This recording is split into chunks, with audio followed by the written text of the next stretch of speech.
सोच का प्रभाव मन पर होता है, मन का प्रभाव तन पर, तन और मन दोनों का प्रभाव सारे जीवन पर होता है। इसलिए हमेशा अच्छा सोचें। आपके व्यक्तित्व का प्रभाव आपके साथ साथ दूसरों पर भी पड़ता है। इसलिए व्यक्तित्व ऐसा बनाएं जो दूसरों के लिए भी प्रेरणा बने। आपके बात करने का तरीका बहुत मायने रखता है और उसके लिए बहुत ज़रूरी है कि आप ऐसा बोलें जिससे दूसरों का भी मन आप मोह ले, क्योंकि आप वो शब्द दूसरों से कभी ना कहें जो आप अपने लिए सुनना नहीं चाहते हैं। वाणी ऐसी हो जो दूसरों का मन मोह ले। व्यक्ति अपने पद से नहीं बल्कि अपने व्यवहार और बोलचाल से बड़ा होता है। बड़प्पन वो गुण है जो पद से नहीं संस्कारों से प्राप्त होता है। परायों को अपना बनाना उतना मुश्किल नहीं जितना अपनों को अपना बनाए रखना है। इसलिए अपनों का साथ थामे रखिए। हेलो इंडिया, मैं हूं पराक्रम सिंह शेखावत।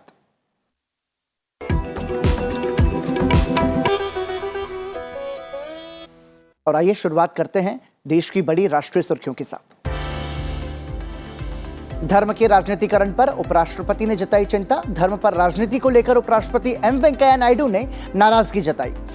उपराष्ट्रपति ने संत कुरियाकोस इलियास चावरा की 150वीं जयंती पुण्यतिथि पर आयोजित समारोह में कहा, देश में हर एक व्यक्ति को अपने विश्वास के आधार पर धर्म को मानने की इजाजत है। उन्होंने कहा कि इस तरह के काम हमारी संस्कृति, विरासत, परंपरा और संवैधानिक अधिकारों के खिलाफ है।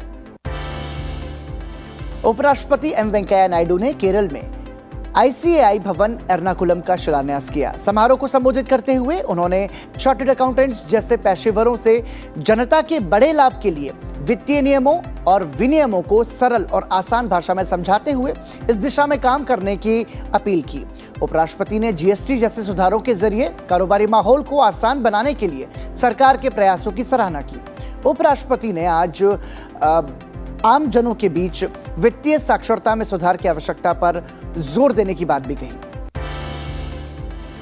देश में पहले ही दिन 40 लाख से ज्यादा किशोरों को कोविड का टीका लगाया गया। 15 से 18 साल के किशोरों का टीकाकरण शुरू हो गया है। कोविड टीकाकरण अभियान के तहत अब तक 146 करोड़ से अधिक कोविड रोधी टीके लगाए जा चुके हैं। देश में 90% पात्र लोगों को पहला और 65% लोगों को दूसरा टीका लगाया जा चुका है। देश में अब तक ओमिक्रॉन के 1700 से ज्यादा मामले सामने आए हैं। महाराष्ट्र में नए वेरिएंट के सबसे ज्यादा 510 केस सामने आए हैं। कई राज्यों ने एहतियाती कदम उठाते हुए शैक्षणिक संस्थानों को बंद कर दिया है। पश्चिम बंगाल में प्राणी संग्रहालय, इंटरनेट पार्क, सैलून को भी बंद कर दिया गया है। सुप्रीम कोर्ट कोविड महामारी के बढ़ते संक्रमण और इसके नए वेरिएंट ओमिक्रॉन के फैलाव के कारण 2 हफ्ते के लिए केवल वर्चुअल तरीके से सुनवाई करेगा।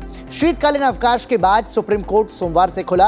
अदालत मार्च 2020 से वीडियो कॉन्फ्रेंसिंग के जरिए मामलों की सुनवाई कर रहा था। पिछले साल अक्टूबर के महीने में सुप्रीम कोर्ट में फिर से नियमित सुनवाई शुरू हुई थी। नीट एडमिशन में इकोनॉमिक वीकर सेक्शन आरक्षण मामले में केंद्र सरकार की सुप्रीम कोर्ट से जल्द सुनवाई की अपील की गई है। केंद्र सरकार ने अति आवश्यक स्थिति का हवाला देते हुए सुप्रीम कोर्ट से अनुरोध किया है कि वो राष्ट्रीय पात्रता सह प्रवेश परीक्षा स्नातकोत्तर दाखिले के संबंध में आर्थिक रूप से कमजोर वर्ग के लिए आरक्षण संबंधी मामले की सुनवाई मंगलवार को तय करे। फिलहाल इस मामले को 6 जनवरी को सुनवाई के लिए सूचीबद्ध किया गया है। देश ने दिसंबर 2021 में अब तक का सबसे अधिक 37 अरब डॉलर का निर्यात का लक्ष्य हासिल किया है, जो दिसंबर 2020 की तुलना में 37% अधिक है। पिछले दिसंबर की तुलना में 80% निर्यात वाले शीर्ष 10 प्रमुख कमोडिटी समूहों में 41% की वृद्धि हुई है। अप्रैल से दिसंबर 2021 तक हर महीने का निर्यात अब तक का सर्वाधिक है। 2021 में अक्टूबर से दिसंबर तक 103 बिलियन डॉलर का निर्यात किया गया। ये आज तक का किसी तिमाही का सबसे ज्यादा निर्यात है। वाणिज्य मंत्री पीयूष गोयल ने उम्मीद जताई कि भारत का सामानों का निर्यात इस वित्त वर्ष में 400 अरब डॉलर के आंकड़े को पार कर जाएगा।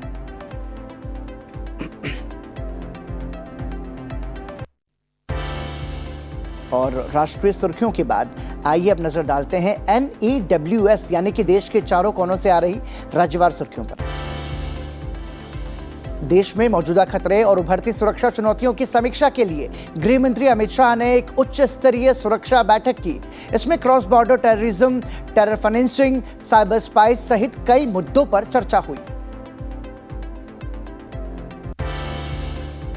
भारतीय जनता पार्टी के राष्ट्रीय अध्यक्ष जेपी नड्डा बस्ती में बीजेपी की जन विश्वास यात्रा में शामिल हुए। इस मौके पर उन्होंने विपक्ष पर जातिवाद, वंशवाद और तुष्टीकरण की राजनीति करने का आरोप लगाया। उन्होंने कहा कि प्रधानमंत्री ने इसे खत्म कर विकासवाद को बढ़ावा दिया है। दिल्ली सरकार की नई आबकारी नीति के खिलाफ दिल्ली बीजेपी ने जगह जगह प्रदर्शन किए, जिससे लोगों को परेशानी का सामना करना पड़ा।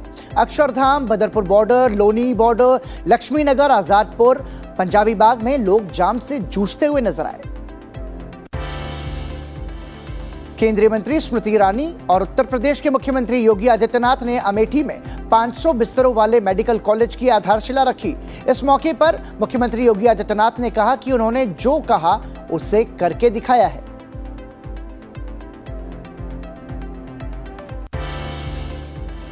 लोकसभा की तर्ज पर उत्तर प्रदेश विधानसभा में राष्ट्रपिता महात्मा गांधी, पूर्व राष्ट्रपति डॉक्टर राजेंद्र प्रसाद और डॉक्टर भीमराव अंबेडकर की तस्वीर लगाई गई है।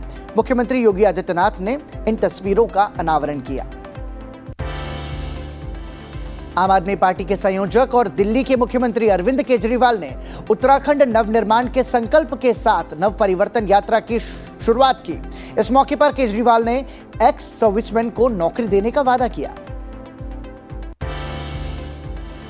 असम में सरकार ने अपने कर्मचारियों को 6 और 7 जनवरी को विशेष अवकाश दिया है। राज्य के मुख्यमंत्री हेमंत बिस्वा शर्मा ने इसका ऐलान किया। सिविल सेवा अधिकारी से लेकर 4th ग्रेड तक के सभी कर्मचारी इसका लाभ उठा सकेंगे। झारखंड में कोविड के मामलों में बढ़ोतरी के बाद मुख्यमंत्री हेमंत सोरेन ने राज्य आपदा प्रबंधन प्राधिकरण की बैठक की। इसमें शिक्षण संस्थान, स्टेडियम, पार्क, चिड़ियाघर, जिम और पर्यटन स्थल को अगले आदेश तक बंद रखने का फैसला लिया गया। चुनाव आयोग ने 5 चुनावी राज्यों को पत्र लिखकर वैक्सीनेशन की रफ्तार तेज करने के निर्देश दिए हैं। चुनाव आयोग ने मणिपुर में कोरोना टीकाकरण के पहले डोज के कम प्रतिशत पर चिंता जाहिर की है। जगन्नाथ मंदिर 31 दिसंबर से 3 दिनों तक बंद रहने के बाद एक बार फिर भक्तों के लिए खोल दिया गया। कोविड-19 के बढ़ते मामलों के मद्देनजर नए साल के आसपास भीड़ से बचने के लिए 12वीं शताब्दी के मंदिर को बंद कर दिया गया था।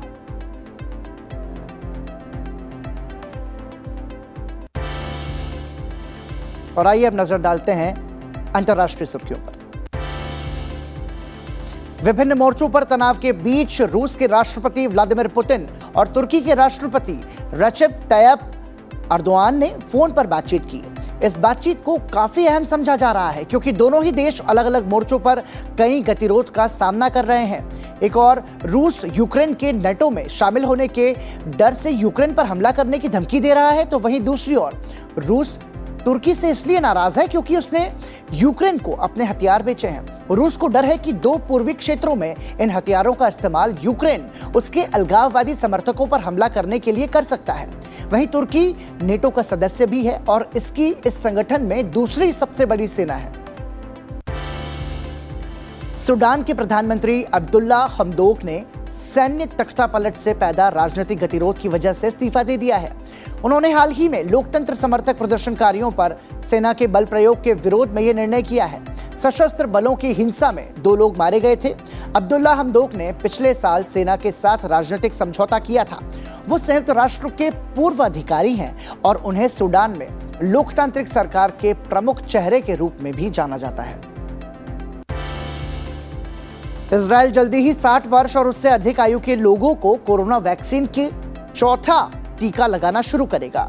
इसके साथ ही इजराइल दुनिया का पहला ऐसा देश बन जाएगा जिसने ओमिक्रॉन संक्रमण से लड़ने के लिए अतिरिक्त टीके लगाने की शुरुआत की है।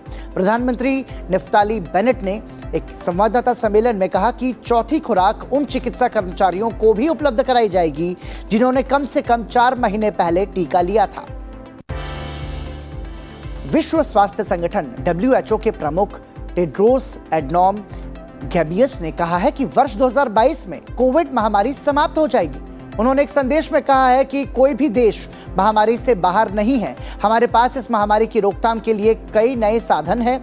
घेब्रियस ने बताया कि स्वास्थ्य के क्षेत्र में कोविड एकमात्र ऐसी चुनौती नहीं है जिसका सामना दुनिया को अगले साल करना होगा। उन्होंने कहा कि लाखों लोग नियमित टीकाकरण, परिवार नियोजन की सेवाएं, संचारी और गैर संचारी रोगों के उपचार से चूक जाते हैं। उन्होंने आगे कहा कि भविष्य में महामारियों का सामना करने के लिए विश्व स्वास्थ्य संगठन ने दुनिया को मदद पहुंचाने के उद्देश्य से नई जैविक सामग्री साझा करने के लिए बायोहब सिस्टम की स्थापना की है।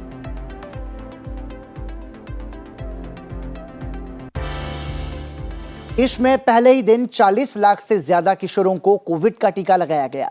कोरोना वायरस संक्रमण के नए स्वरूप ओमिक्रॉन के बढ़ते प्रकोप के बीच 15 से 18 साल के बच्चों का टीकाकरण शुरू किया गया।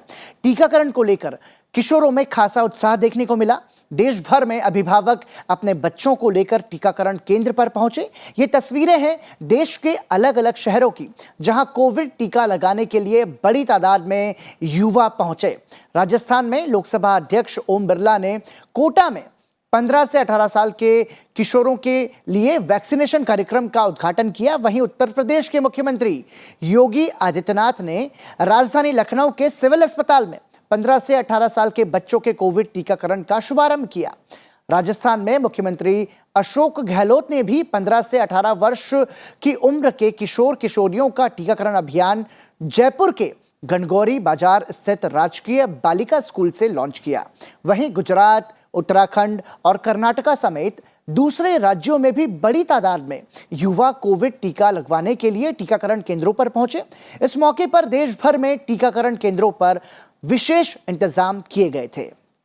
केंद्रीय स्वास्थ्य मंत्री मनसुख मांडविया ने दिल्ली के आरएमएल अस्पताल का दौरा कर वैक्सीन की डोज लेने पहुंचे किशोरों के साथ मुलाकात की। उन्होंने टीका लगवाने वाले किशोरों से बातचीत की और उनसे अपने मित्रों को भी टीका लगवाने के लिए प्रेरित करने को कहा। आपको बता दें कि अब तक 15 से 18 आयु वर्ग के करीब 8 लाख किशोरों ने टीकाकरण के लिए कोविन पोर्टल पर पंजीकरण कराया है। इस आयु वर्ग के लिए पंजीकरण 1 जनवरी से कोविन पोर्टल पर उपलब्ध है। टीका लगवाने के लिए बुकिंग ऑनलाइन या कोविड टीका केंद्र पर कराई जा सकती है। राष्ट्रव्यापी टीकाकरण अभियान के तहत सरकार सभी राज्यों और केंद्र शासित प्रदेशों को निःशुल्क टीका उपलब्ध करा रही है।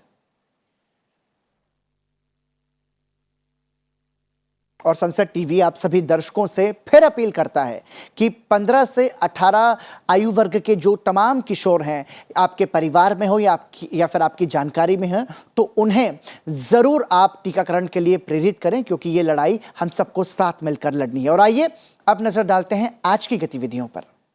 आज प्रधानमंत्री नरेंद्र मोदी मणिपुर और त्रिपुरा के दौरे पर हैं। प्रधानमंत्री इंफॉल में 4800 करोड़ रुपए से अधिक की 22 विकास परियोजनाओं का उद्घाटन करेंगे और शिलान्यास भी करेंगे।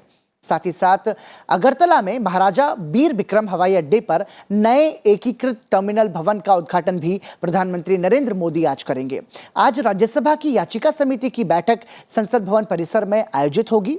लोकसभा की कृषि, पशुपालन और खाद्य प्रसंस्करण पर स्थायी समिति और जल संसाधन पर स्थायी समिति की बैठक भी आयोजित की जाएगी। साथ ही जैविक विविधता संशोधन विधेयक 2021 पर संयुक्त समिति की बैठक भी आज संसद में होगी। इसके अलावा सार्वजनिक उपक्रम समिति की बैठक भी आज संसद भवन परिसर में आयोजित की जाएगी। और अब बात आगे की करते हैं। दुनिया की बात करें तो आज कनाडा और यूनाइटेड स्टेट्स में नेशनल स्पेफिगिटी डे मनाया जाएगा। वहीं यूनाइटेड स्टेट्स में आज के दिन नेशनल ट्रिविया डे और मैक्सिको में नेशनल जर्नलिस्ट डे मनाया जाता है। इसके अलावा वर्ल्ड ब्रेली डे यानी विश्व ब्रेल दिवस भी आज है। इसे फ्रांसीसी नेत्रहीन शिक्षक लुइस ब्रेल के जन्मदिन पर मनाया जाता है। उन्होंने ब्रेल लिपि की रचना की थी, जिससे नेत्रहीनों को पढ़ने और लिखने में आसानी होती है। आइए जानते हैं इस खास दिन के बारे में। आज विश्व ब्रेल दिवस है। हर साल 4 जनवरी को लुई ब्रेल के जन्मदिन के अवसर पर उन्हें याद करते हुए इस दिन को मनाया जाता है। इसकी शुरुआत वर्ष 2019 में हुई। दृष्टिबाधित और दृष्टिविहीन लोगों के लिए मानवाधिकार हासिल करने में संचार के साधन के रूप में ब्रेल के महत्व के बारे में जागरूकता बढ़ाने का काम भी इस दिन किया जाता है। ब्रेल लिपि एक तरह की लिपि है जिसको विश्व भर में नेत्रहीनों को पढ़ने और लिखने में छूकर व्यवहार में लाया जाता है। ब्रेल एक स्पर्शनीय लेखन प्रणाली है। इसे एक विशेष प्रकार के उभरे कागज पर लिखा जाता है।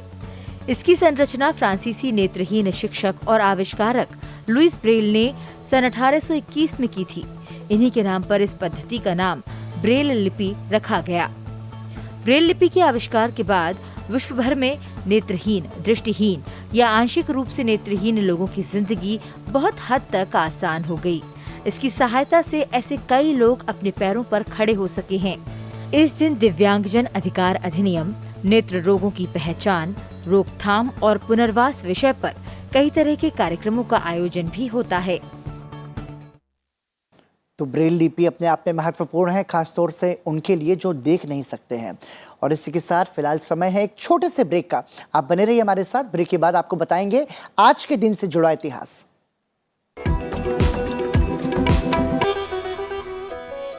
The world's largest democracy on the fast track to progress. Its journey to a $5 trillion economy driven by big ticket reforms, groundbreaking projects, sustainable infrastructure. Watch the unfolding India growth story with me, Amitabh Kant, on Transforming India, only on Sansad Television. फैसले जो बन जाए हकीकत, फैसले जो बन जाए नसीहत, फैसले जो आपका जीवन बदल दे, फैसले जो आपको दे बेहतर कल। कैबिनेट के फैसलों की सही तस्वीर। कैबिनेट दिस वीक, गुरुवार रात 8:30 बजे, सिर्फ संसद टीवी पर।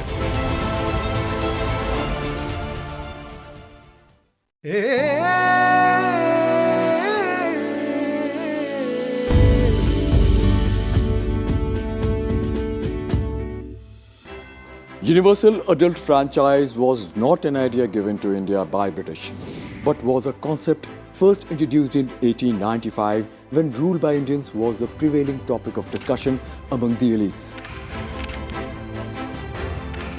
In 1948, the debates were going on in the Constituent Assembly.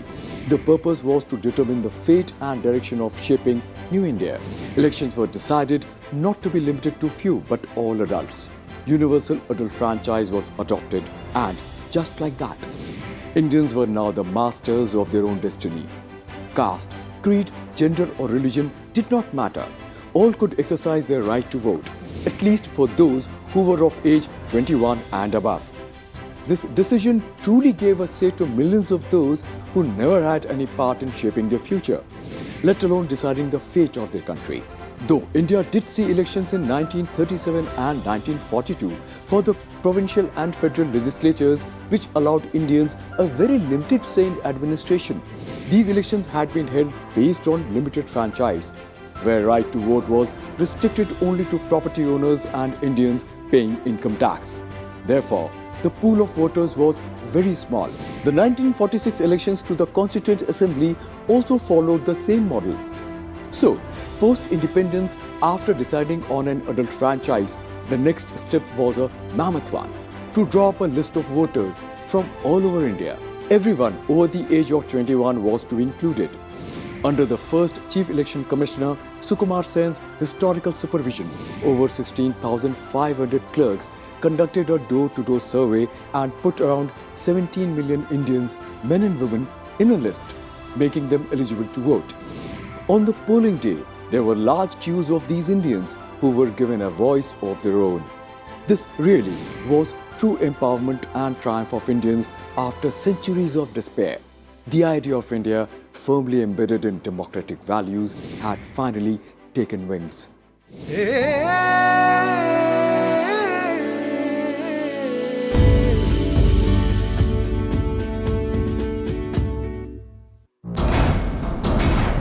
What is India's perspective on global issues? How is India navigating its bilateral and multilateral relations? How do we decode foreign policy? And what is the impact India is having on the world? For an in-depth analysis of international affairs, watch Diplomatic Dispatch with me, Vikas Baru, only on Sansad TV.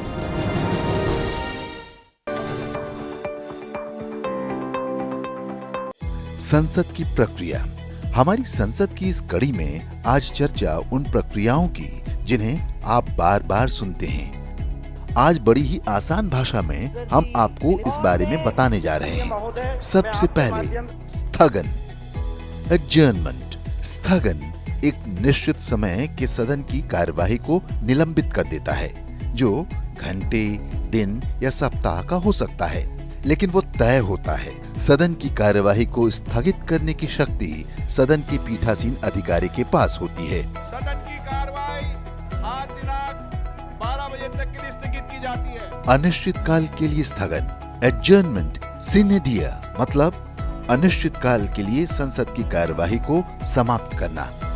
दूसरे शब्दों में, जब सदन कार्यवाही की दोबारा बैठक के लिए कोई दिन या समय सुनिश्चित न हो, उसे ही अनिश्चित काल के लिए स्थगन कहते हैं। सभा की कार्रवाई अनिश्चित काल के लिए स्थगित की जाती है।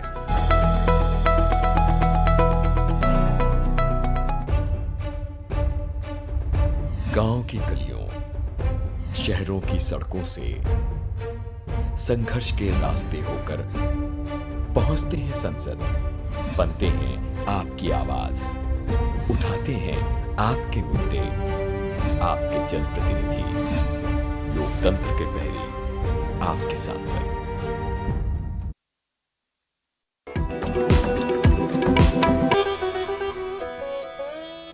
हेलो इंडिया, ब्रेक के बाद एक बार फिर आपका स्वागत। और अब बात करते हैं आज के इतिहास की, और आइए जानते हैं आज के दिन से इतिहास से जुड़ी जानकारियों के बारे में।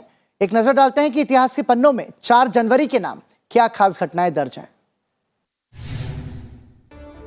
4 जनवरी वर्ष 1809 में लुई ब्रेल का जन्म फ्रांस के कोपरे में हुआ। वे फ्रांस के शिक्षाविद और अन्वेषक थे, जिन्होंने दृष्टिहीनों के लिए लिखने और पढ़ने की प्रणाली विकसित की। बाद में यह पद्धति ब्रेल नाम से विश्व भर में प्रसिद्ध हुई, जिसके बाद लुई ब्रेल दृष्टिहीनों के लिए ज्ञान के चक्षु बन गए। ब्रेल लिपि के निर्माण से नेत्रहीनों की पढ़ने की कठिनाई को मिटाने वाले लुई 8 वर्ष की आयु में ही पूरी तरह से दृष्टिहीन हो गए। उनके जीते जी शिक्षाविदों द्वारा उनकी ब्रेल पद्धति को अस्वीकार किया गया, लेकिन उनकी मृत्यु के बाद पूरी दुनिया ने उनकी ब्रेल लिपि की सराहना करते हुए इसे स्वीकार किया। भारत सरकार ने वर्ष 2009 में ब्रेल की जयंती पर उनके सम्मान में एक डाक टिकट भी जारी किया। 4 जनवरी वर्ष 1958 में सर एडमंड हिलेरी दक्षिणी ध्रुव पर पहुंचे। वर्ष 1912 में कैप्टन रॉबर्ट एफ स्कॉट ने दक्षिणी ध्रुव का सफल अभियान किया था। एक लंबे समय के बाद आज ही के दिन हिलेरी दक्षिणी ध्रुव पर पहुंचने वाले पहले अन्वेषक थे। इससे पूर्व वर्ष 1953 में सर एडमंड हिलेरी और शेरपा तेंजिंग नोर्गे एवरेस्ट की चोटी पर पहुंचने वाले पहले व्यक्ति बने थे। न्यूजीलैंड के रहने वाले हिलेरी और उनकी टीम ने 113 किलोमीटर की यात्रा खराब मौसम में तय की। 20 जनवरी 1958 को एडमंड ने दक्षिणी ध्रुव पर अपने साथी अन्वेषक सर विवियन का स्वागत किया। दोनों अन्वेषकों ने अपनी यात्रा के लिए गाड़ियों का इस्तेमाल किया। इस सफल अभियान से लौटने के बाद हिलेरी को ब्रिटेन में नाइटहुड की पदवी से सम्मानित किया गया। और इतिहास के पन्नों के बाद आइए बात करते हैं आपकी और हमारी सेहत की।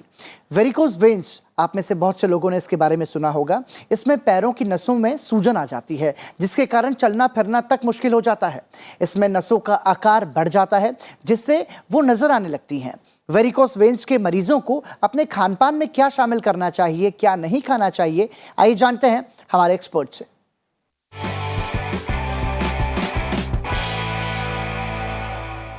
जब वेरिकोज वेन होता है तो आपकी वेन्स का कलर चेंज हो जाता है, आपको पैरों में स्वेलिंग हो जाती है, इचिनेस हो सकती है, वेन्स में दर्द हो सकता है, वो होता है वेरिकोज वेन। अब इसमें हमें कुछ बातों का बहुत खासकर ख्याल रखना है। अगर आप खाने में ज़्यादा नमक खाते हैं तो आपको नहीं खाना है। अगर आप अल्कोहल ज़्यादा कंज्यूम करते हैं तो आपको अल्कोहल ज़्यादा कंज्यूम नहीं करना है। और अगर आप बहुत ज़्यादा मीठा खाते हैं तो आपको उसको नहीं करना है, बिकॉज ये तीनों ही चीज़ें वेरिकोज वेन को और ज़्यादा प्रॉब्लम को बढ़ा सकती है। तो कुछ ऐसी मैजिकल स्पाइसेस है जो आप अपनी किचन में से अपना पार्ट बना सकते हैं और वेरिकोज वेन से आपको बहुत ज़्यादा रिलीफ मिल सकता है। सबसे पहले है अदरक, जिंजर। अदरक को आप सुबह आधा चम्मच घिस के पानी से सटक सकते हैं और सेम आपको लंच और डिनर के बाद भी करना है, क्योंकि जो जिंजर होता है अदरक, वो वेरिकोज वेन में बहुत ज़्यादा मददगार साबित होता है। उसके अलावा आप वेरिकोज वेन में आप बार्ले का आटे को ज़्यादा से ज़्यादा इस्तेमाल कीजिए। उसके अलावा आप पानी ज़्यादा से ज़्यादा पीजिए, क्योंकि जितना आप पानी पिएंगे उतनी आपकी बॉडी ज़्यादा से ज़्यादा डिटॉक्स होगी।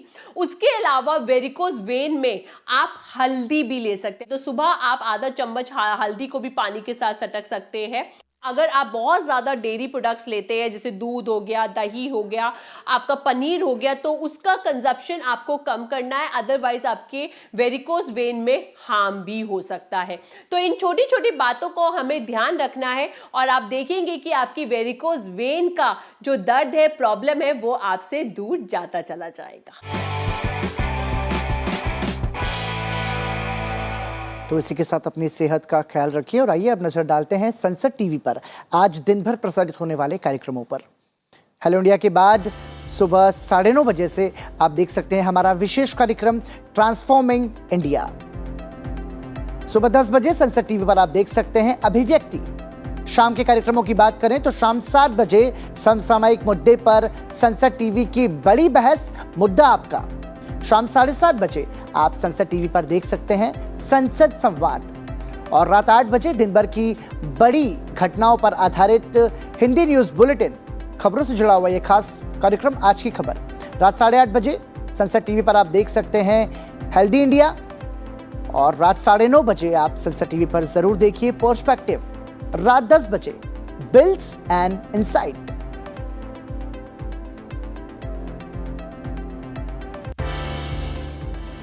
बहत्तरवें गणतंत्र दिवस समारोह से पहले सीमा सुरक्षा बल की महिला टुकड़ी सीमा भवानी ने राजपथ पर अपने साहसी स्टंट का प्रदर्शन किया।